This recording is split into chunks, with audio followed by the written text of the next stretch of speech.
નમસ્કાર વિદ્યાર્થી મિત્રો, આપની યુટ્યુબ ચેનલ ગૌરવ સર ટ્રિક્સવાલામાં હું ગૌરવ દાણીધારિયા આપનું હાર્દિક સ્વાગત કરું છું. મિત્રો, આજે આપણે એવા ચેપ્ટરની વાત કરવાની છે કે જે ચેપ્ટરના પ્રશ્નો વિદ્યાર્થીઓને મુશ્કેલીમાં લાગતા હોય, અઘરા લાગતા હોય એવા ચેપ્ટરના પ્રશ્નોની વાત કરવાની છે. એવું ચેપ્ટર છે એટલે સિલોગિઝમ. સિલોગિઝમના પ્રશ્ન હવે તમે જોવા જાવ તો પોલીસ ભરતીની પરીક્ષાઓમાં અને અન્ય પરીક્ષાઓમાં તમને આ પ્રશ્ન પૂછાતા હોય છે. હવે આ ચેપ્ટરમાંથી કયા કયા પ્રકારના પ્રશ્નો આવે છે એની વાત કરવી છે મારે તમને. આજે મારે તમને વાત કરવી છે કે સિલોગિઝમ ચેપ્ટર આવે તો તમને બહુ ઇઝી લાગવું જોઈએ, કારણ કે આમાં માત્ર નિયમ ઉપર આધારિત છે. નિયમ તમને સમજાય, નિયમ આવડે તો પ્રશ્નો જવાબ આપી શકો એમ છો. તો પહેલો પ્રકાર આપણે સમજવો છે કે જ્યારે સિલોગિઝમ આવે તો એક વિધાન હોય અથવા એની સાથે સાથે બીજું વિધાન પણ હોય છે, ત્રીજું વિધાન પણ હોય છે અને સાથે નીચે તમને તારણ આપવામાં આવેલા હોય છે. તો વિધાન અને તારણની આપણે પહેલા વાત કરવી છે. પહેલો પ્રકાર એવો લેવો છે, વિધાનો હકાર હોય તો એના તારણ કેવા નીકળે એવો પ્રશ્ન તમને પૂછાય ત્યારે. તો આવા પ્રશ્ન હમણાં PSI 2026નું પેપર 19 તારીખે લેવાઈ ગયું. એમાં મિત્રો તમને વિધાનોવાળા પ્રશ્ન પૂછેલા હતા. એમાં હકાર વિધાનવાળા 2 પ્રશ્ન હતા, એક નકાર વિધાનવાળો પ્રશ્ન હતો. તો આપણે આજે વાત કરવી છે એ હકાર વિધાન હોય તો એના તારણ કેવા નીકળે એની આપણે વાત કરવી છે. વાત કરીએ મિત્રો આપણે. તો જ્યારે વિધાનો આવે, વિધાન એટલે એક પ્રકારનો પ્રશ્ન અને એના તારણ એટલે એક પ્રકારનો આપણો જવાબ. તો આપણે નક્કી કરવાનું છે કે કુલ 4 પ્રકારના વિધાનો હોય છે મિત્રો. જ્યારે તમે સિલોગિઝમનો અભ્યાસ કરો ને તો 4 પ્રકારના વિધાન હોય છે. એમાંથી 2 હકાર હોય છે, 2 નકાર હોય છે. મારે આજે વાત કરવાની છે એ હકાર વિધાનની વાત કરવાની છે કે વિધાન તરીકે તમને હકાર આવતા હોય ત્યારે. હકાર હોય ત્યારે શું આવે? છે શબ્દની વાત કરવામાં આવતી હોય છે મિત્રો. જો હકાર વિધાનમાં જોવા જઈએ તો પહેલું વિધાન આપણી પાસે આપવામાં આવેલું છે, એમાં છે બધા પંખા એસી છે. એટલે અહીંયા વાત કરી છે એ કેવું છે? બધા છે વાળું આપ્યું છે આપણને. બધા અને છે વાળું વિધાન આપવામાં આવેલું છે. હવે બધા છે આવો શબ્દ આવે તો એ હકાર કહેવાય. અને હકાર કહેવાય તો આનો અર્થ આવી રીતે કાઢવાનો કે બધા પંખા એસી છે. હવે આવું જ્યારે આવે ને ત્યારે તમારે એક શબ્દ મૂકવાનો થશે. અહીંયા એસી આપેલું છે, ત્યાં એક શબ્દ એડ કરી દેવાનો તમારે ની અંદર છે. એટલે તમારી આકૃતિ છે ને એ બહુ સરળ પડી જશે તમારા માટે. તો પેલું વિધાન આવશે એ બધા વાળું આવશે. બધા વાળું આવે એટલે અંદર અંદર આકૃતિ બને તમારી. જો બધા પંખા એસી ની અંદર છે એવું આપણે કહી શકીએ. તો અહીંયા પંખા છે એ કેની અંદર આવી ગયા? એસી ની અંદર. અથવા આમ બોલો બધા પંખા, તો પેલા પંખા દોરવાનું, પછી એસી છે એટલે એસી બનાવવાના. તો આપણે પંખા છે એ કેની અંદર આવી ગયા? એસી ની અંદર. એટલે બધા પંખા એસી ની અંદર છે એવું કહેવાય. હવે બધા શબ્દને બદલે કેવો શબ્દ ઉપયોગ થાય? તમામ શબ્દ ઉપયોગ થાય, દરેક શબ્દ ઉપયોગ થાય, 100% શબ્દ ઉપયોગ થાય. આવું થઈ શકે આપણી પાસે. ત્યાર પછી બીજું હકાર વિધાન છે એ કેટલાક વાળું આવે. કેટલાક પંખા એસી છે. હવે આમાં તમારે એડ કરવું હોય તો કરી શકો છો. અહીંયા બીજું આપણી પાસે જ્યારે હોય ને ત્યારે એવું લખી શકીએ નો ભાગ છે, એવું તમે એડ કરી શકો છો. અહીંયા નો ભાગ છે એટલે કેટલાક પંખા એસી નો ભાગ છે. જેમ આપણે એવું લીધું હતું બધા પંખા એસી ની અંદર છે. નો ભાગ એટલે અમુક ભાગ આપણે દર્શાવ્યો હોય. તો કેટલાક વાળી આકૃતિ આવે ને ત્યારે આવી જ આકૃતિ આવે, અમુક ભાગ સાથે જોડાયેલી આકૃતિ આવે. તો કેટલાક પંખાનો અમુક ભાગ શેમાં મૂકશો મિત્રો? તમે એસીમાં મૂકશો. તો આવી આકૃતિ. હવે તમારે એટલું જ યાદ રાખો, જ્યારે વિધાન તરીકે 2 વિધાન આવે અને 2 હકાર વિધાન હોય તો 2 આકૃતિઓ બની શકે. કઈ? તો બધા વાળી આવે તો અંદર અંદર બને, કેટલાક વાળી આવે તો અમુક અમુક બની શકે છે. હવે આપણી પાસે આ 2 આકૃતિ આધારિત આપણે જવું છે. હવે જેમ બધા શબ્દોને તમામ કહેવાય, દરેક કહેવાય, 100% કહેવાય. એટલે આમાં એવું કહેવાય, જો બધા પંખા એસી ની અંદર છે એવું કહેવાય, અથવા બધા પંખા એસી છે એવું કહેવાય, તો તમામ પંખા એસી છે એવું કહેવાય, દરેક પંખા એસી છે એવું કહેવાય, 100% પંખા એસી છે એવું કહેવાય. હવે કેટલાક એટલે થાય અમુક થાય, અમુક થાય, થોડાક થાય. તો આમ કહેવાય થોડાક પંખા એસી છે એવું કહેવાય, અમુક પંખા એસી છે એવો વિધાન પણ આપવામાં આવે. અમુક ટકાવારી દર્શાવવાની હોય, 0.01 થી લઈને 99.99% સુધીને અમુક જ કહેવાય. અને ઓછામાં ઓછા શબ્દ આપવામાં આવે તો પણ એ અમુક જ કહેવાય. તો આ 2 વિધાન હતા, એ 2 હકાર વિધાન હતા.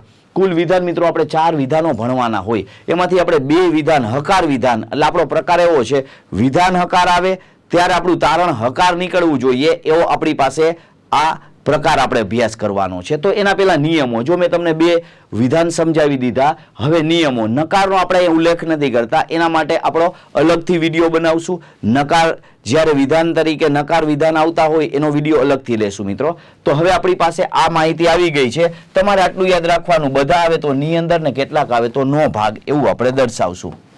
હવે વાત કરવી છે આપણે એના નિયમો, એટલે કે જ્યારે વિધાન હકાર હોય અને તારણ પણ એનું હકાર જ નીકળવું જોઈએ મિત્રો, એવો નિયમ આપણી પાસે છે. એના નિયમો શું છે મિત્રો? તો એના નિયમો અલગ અલગ છે. 4 નિયમો ખૂબ જરૂરી છે, જેના ઉપર આખો પ્રશ્ન ગણી શકાશે. પેલું, વિધાન તારણ તરીકે આવે તો એ ખોટું ગણવું. આ નિયમ તમારે યાદ રાખવાના થશે. પેલું વાંચવાનું, વિધાન જ કોપી કરીને સીધું તારણમાં આપવામાં આવે તો એ તારણ કેવું ગણવાનું થાય? ખોટું. હવે તારણ સાચું થાય ખોટું થાય એ નક્કી કરવાના આ 4 નિયમો આપણા માટે છે. બીજું આપણે જોવા જઈએ તો શું આપવામાં આવેલું છે? વિધાન હકાર હોય ત્યારે નકાર તારણ આવે તો એને ખોટું ગણી લેવાનું. એટલે આપણે હકાર વિધાન વાળો પ્રકાર જ અભ્યાસ કરીએ. વિધાનમાં જેટલા આપ્યા હોય, 2 વિધાન આપ્યા હોય, 3 વિધાન બને, 2 કે 3 હકાર જ હોય તો એનું તારણ પણ કેવું નીકળવું જોઈએ? હકાર નીકળવું જોઈએ. ત્યાર પછી વિધાનો પરથી જ વેન આકૃતિ દોરવી. વિધાનોમાં આપવામાં આવેલી માહિતીમાં 2 વિધાન જોયા તમે. કયા વિધાન હોઈ શકે છે? બધા વાળું હોય છે અથવા કેટલાક વાળું હોય છે. એના ઉપરથી આકૃતિ બનશે તમારી. તો આકૃતિ કેવી બનશે એ આ 2 વિધાન નક્કી કરશે. તો વિધાનો પરથી જ શું બનાવશું મિત્રો? આપણે આકૃતિ બનાવશું. એ આપણો ત્રીજો નિયમ છે.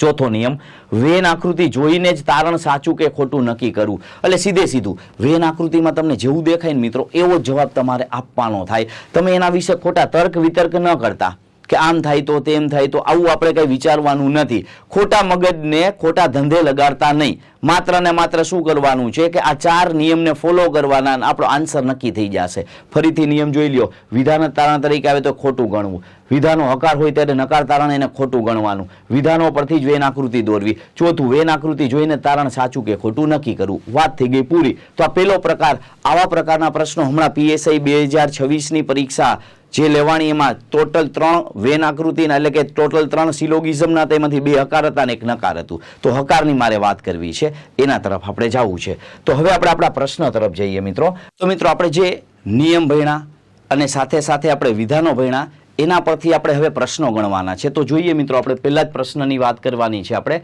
પહેલો પ્રશ્ન જ્યારે આપણી પાસે આવે ત્યારે આપણે અભ્યાસ કરવાનું છે કે આ પ્રશ્નમાં કઈ માહિતી આપવામાં આવેલી છે અને એનો આન્સર કેવી રીતે આપવો. પહેલા નિયમ પ્રમાણે જાશું.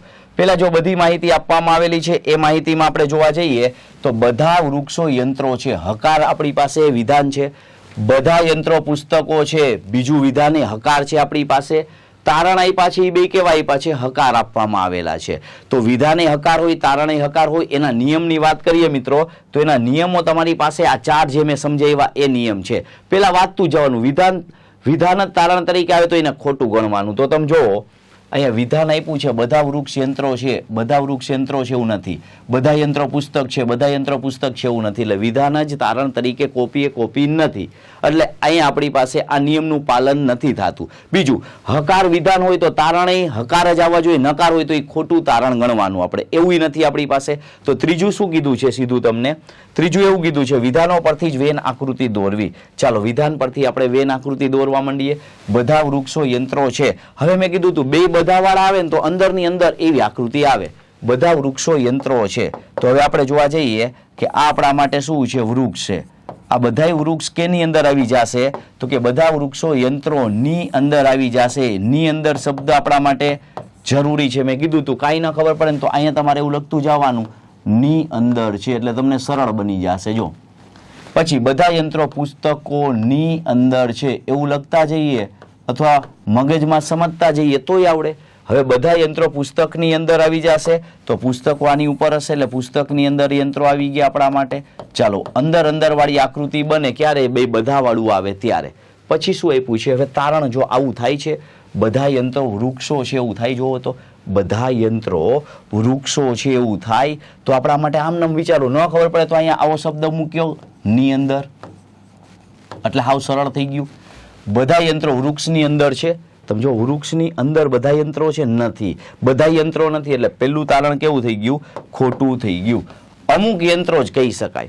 હવે આપણે જોવા જઈએ અમુક યંત્રો વૃક્ષની અંદર છે એવું કહેવાય. આટલું આપણા માટે છે પણ પેલું ખોટું. બીજું, બધા વૃક્ષો પુસ્તકો છે. બધા વૃક્ષ છે પુસ્તકની અંદર. આવું લખી નાખો અહીંયા, પુસ્તક ની અંદર, તો એ આપણને સરળ થઈ જશે. હવે જોઈ લો, પુસ્તકની અંદર બધા વૃક્ષ આવી ગયા, પુસ્તકની અંદર વૃક્ષ આવી ગયા એટલે આપણા માટે શું થઈ ગયું? બીજું આપણા માટે સાચું થઈ ગયું. તો અહીંયા આપણે માત્ર ને માત્ર બીજું તારણ જ અનુસરે છે એવું આપણે આન્સર આપી શકીએ મિત્રો. તો બહુ ઇઝી પ્રશ્નો છે, ખાલી નિયમનું તમારે વ્યવસ્થિત રીતે પાલન કરવાનું છે. એ નિયમનું પાલન થતાં આપણો આન્સર મળતો જશે.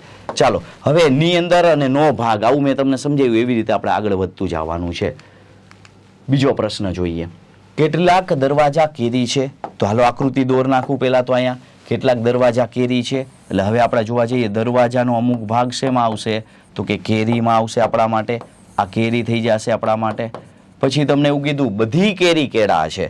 હવે આવું આવે ને ત્યારે તમારે જો બધી કેરી કેળા છે એટલે કેરી પાસે જે લાઈન હોય ને એ બોર્ડર જવાનું, કેરીની બોર્ડરથી આગળ નહીં જવાનું. આને કેળા સમજવાના. આવી આકૃતિ બને. કેટલાય લોકો આવી આકૃતિ બનાવે. જો આ દરવાજા, આ શું આવે? કેરી, અને શું આવે? આ કેળા. હવે આવું તમે સમજો ને એટલે તમે શું કર્યું? અહીંયા તમે ડાયરેક્ટલી દરવાજાનો ને કેળાનો સંબંધ નક્કી કર્યો. ખરેખર અહીંયા દરવાજાનો ને કેળાનો ડાયરેક્ટ સંબંધ નહોતો, કેળાનો ને કેરીનો સંબંધ હતો. એના આધારે કેળાનો સંબંધ દરવાજા આવે તમે નક્કી થાય છે. તો આવો પ્રશ્ન આવે ને ત્યારે આવી આકૃતિ દોરો. ભલે તમારો આન્સર સાચો આવી જતો હોય પણ આ આકૃતિ ખોટી કહેવાય. એટલે આ આકૃતિ ન બનાવી, આવી આકૃતિ જ બનાવી. જે કીધું એની બોર્ડરથી લઈને જ આગળ વધવાનું. ઇનડાયરેક્ટલી રીતે જ આવે, ડાયરેક્ટલી તમે દરવાજા સાથે કેળાનો સંબંધ નક્કી ન કરી શકો. આવું આકૃતિની વાત કરું છું. હવે આપણે તારણ જોઈએ. જો બધા કેળા કેરીઓ છે, બધા કેળા કેરીઓ છે, અથવા તો ની અંદર એવો શબ્દ મૂકી દો. ની અંદર છે. તમે જોવો જી, બધા કેળા કેરીઓની અંદર છે કે નથી? આપણે જોવા જઈએ તો બધા કેળા કેરીની અંદર નથી. એટલે પેલું શું થઈ જશે? તારણ ખોટું. પેલું તારણ ખોટું થઈ જશે. બીજું, કેટલાક દરવાજાઓ કેળા છે. કેટલાક દરવાજા છે કેળા. ઇનડાયરેક્ટલી રીતે જો આટલા દરવાજા શું થઈ ગયા? કેળા થઈ ગયા. તો આ શું થઈ ગયું? એટલે ફક્ત તારણ નંબર 2, માત્ર તારણ 2 અનુસરે છે એવું કહેવાય. ચાલો ત્રીજા પ્રશ્નમાં જઈએ. હવે જો તમને નિયમ તમામ નિયમ આવડે, નિયમ તમને મેં કીધું 4 નિયમ આવડે ને એટલે ઓટોમેટિકલી પ્રશ્ન તમારો સાચો થઈ જાય. આ 4 નિયમને આપણે ફોલો કરશું એટલે આપણો આન્સર આવી જશે. હવે આપણે પાછી આકૃતિ દોરવામાં આવે. નિયમ પ્રમાણે 2 હકાર છે, હકાર છે. પછી નિયમ શું કીધો? વિધાન તારણ તરીકે કે આવે છે કેટલાક પર્ણો ડાળી છે, કેટલાક પર્ણો ડાળી એવું નથી, કેટલીક ડાળી પુષ્પો, કેટલીક ડાળી પુષ્પો એવું નથી. એટલે વિધાન તારણ તરીકે નથી. પછી હકારનું નકારે નથી. એટલે આપણે સીધી આકૃતિ દોરશું. હવે જો કેટલાક પર્ણો ડાળી છે, તો હવે આપણે જોવા જઈએ પર્ણો એટલે શું થશે? તો કે કેટલાક જ પર્ણો છે એ શું થશે? ડાળી થશે. તો અહીંયા આપણા માટે ડાળી થઈ જશે.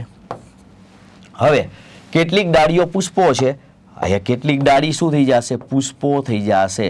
હાલો આવું અલગ અલગ આવશે. હવે પુષ્પનો અને પર્ણનો સંબંધ કે ડાયરેક્ટલી આપવામાં આવેલો નથી, ઇનડાયરેક્ટલી કંઈ મળતો નથી. હવે આપણે જોવા જઈએ બધા પર્ણો પુષ્પો છે એવું તારણ નીકળે. તો કે બધા પર્ણો પુષ્પો ની અંદર એવો થાય છે. એનો અર્થ ની અંદર છે એવું થાય. કોઈની અંદર છે કોઈ?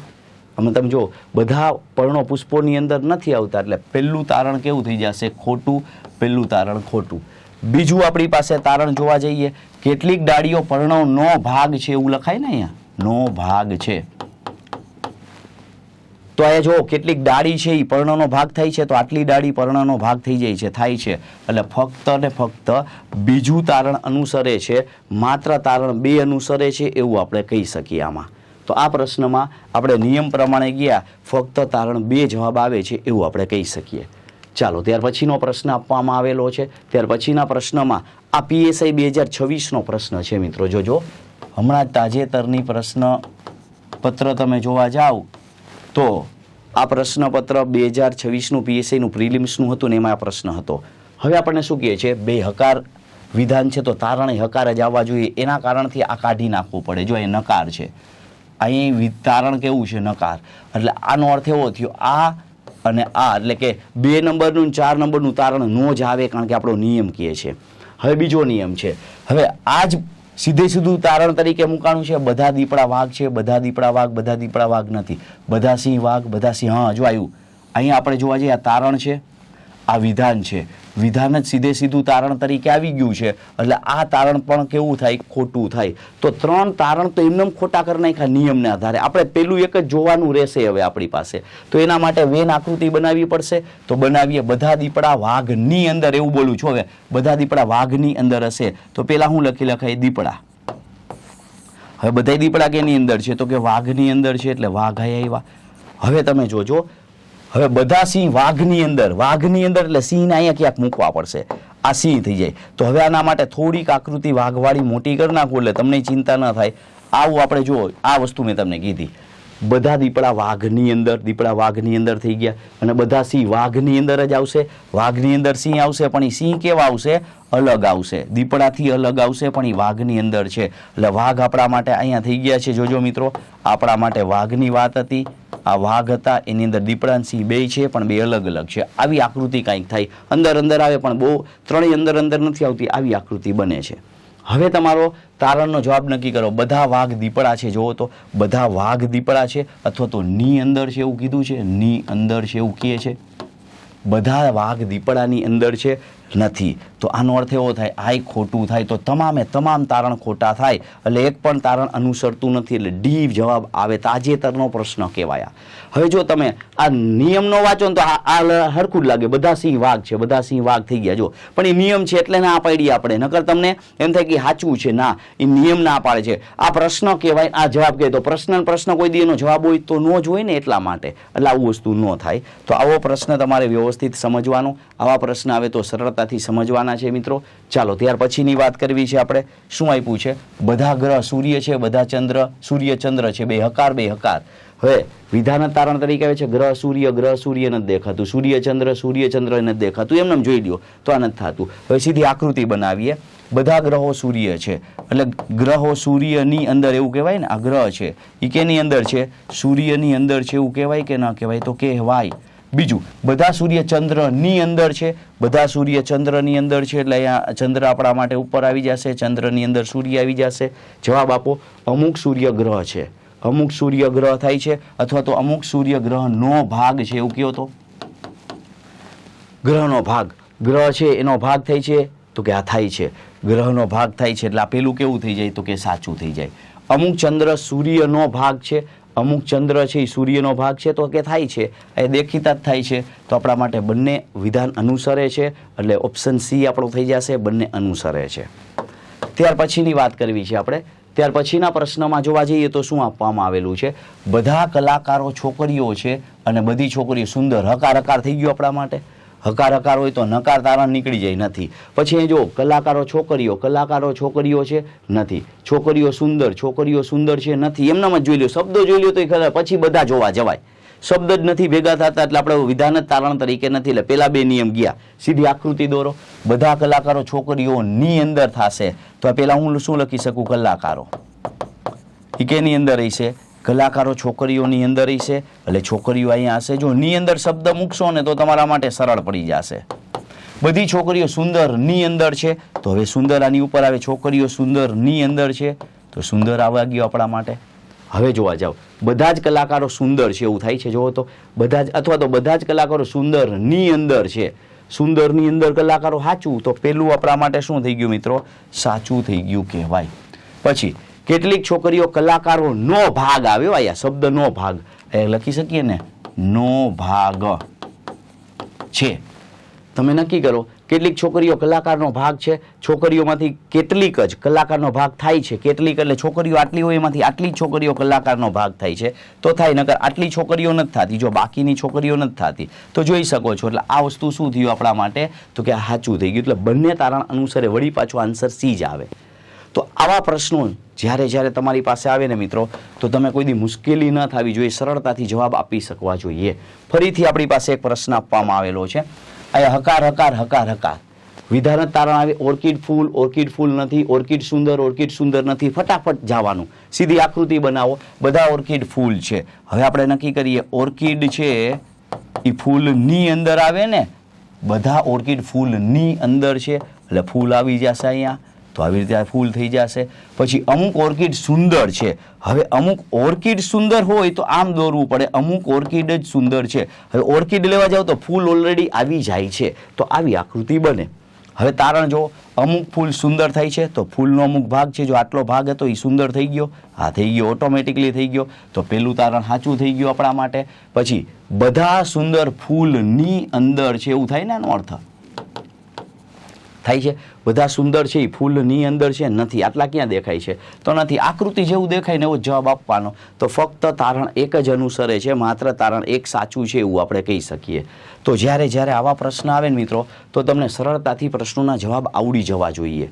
ચાલો નેક્સ્ટ પ્રશ્ન શું છે? હકાર હકાર હકાર હકાર એટલે આપણે કઈ પેલું આપણા માટે નિયમ ફોલો થઈ ગયો. બીજું વિધાન તારણ તરીકે એવું પાંદડી છોડ, તો પાંદડી છોડ દેખાય છે નથી. છોડ બગીચા, છોડ બગીચા નથી. આ લાઈન ટુ લાઈન છોડ બગીચા, છોડ પેલું બીજો બગીચો, છોડ પેલું બીજો બગીચો નથી. પાંદડી પેલું છોડ બીજો એવું નથી આપણી પાસે. તો પેલા બે નિયમ વયા ગયા. સીધી આકૃતિ બનાવવાની. બધી પાંદડીઓ છોડ છે. હવે તમે જોવા જાઓ બધી પાંદડીઓ છોડ છે. તો હવે છોડની અંદર એવું કહેવાય ને આ પાંદડી હશે એ છોડની અંદર હશે એવો શબ્દ આપણે ઉપયોગ કરો તો આ રીતે આપણા માટે આવે છોડની અંદર થઈ ગઈ ને, પાંદડી છોડની અંદર. અને બધા છોડ બગીચાની અંદર થશે. છોડ છે એ બગીચાની અંદર હોય તો બગીચા એ ઉપર આવશે કે નહીં આવે? આ બગીચાની અંદર થઈ ગયું. ચાલો આકૃતિ આવી બની ગઈ, અંદર વાળી આકૃતિ બની ગઈ. હવે બધા બગીચા પાંદડીઓની અંદર થાય છે. જો તો પાંદડીઓની અંદર બગીચા આવી જાય ન આવે, આ ખોટું થઈ જાય જોવાથી. હવે ની અંદર ને આવા શબ્દો તમને આવડવા જોઈએ. નો ભાગ ને એવું શબ્દ. બધા બગીચા છોડની અંદર છે, બધા બગીચા છોડની અંદર છે નથી. તો આ ખોટું. તો બંને ખોટા પડે છે એટલે એક પણ અનુસરતું નથી એવું આપણે કહી શકીએ મિત્રો. બહુ સરળ રીતે જવાબ આપી શકાય એવું છે, કોઈ મુશ્કેલી નથી મિત્રો. તો આવા પ્રશ્નો હતા કે જે આપણને પરીક્ષામાં ખૂબ ઉપયોગી થાય, દરેક પરીક્ષામાં ઉપયોગી થાય. મિત્રો આ સેશન હજી એકવાર ફરીથી જોઈ લેવું જેથી કરીને આગલા નિયમ અને આટલી પ્રેક્ટિસ થઈ જાય તો કોઈ પણ પરીક્ષામાં હકાર વિધાનના તારણ હકારવાળા આવે ને ત્યારે આપણને આવડી જશે. તો આવી જ રીતે નકારવાળો આપણી પાસે નેક્સ્ટ જે વિભાગ છે, જે પ્રકાર છે એ આપણે નવા વિડીયોમાં જોશું જેથી કરીને વિડીયો બહુ લાંબો ન થઈ જાય અને સરળતાથી તમે સમજી શકો. મિત્રો વિડીયો ગમ્યો હોય તો લાઇક કરજો, શેર કરજો, અમારી ચેનલને સબસ્ક્રાઈબ કરજો. ફરીથી મળશું, ત્યાં સુધી જય હિન્દ, જય ભારત.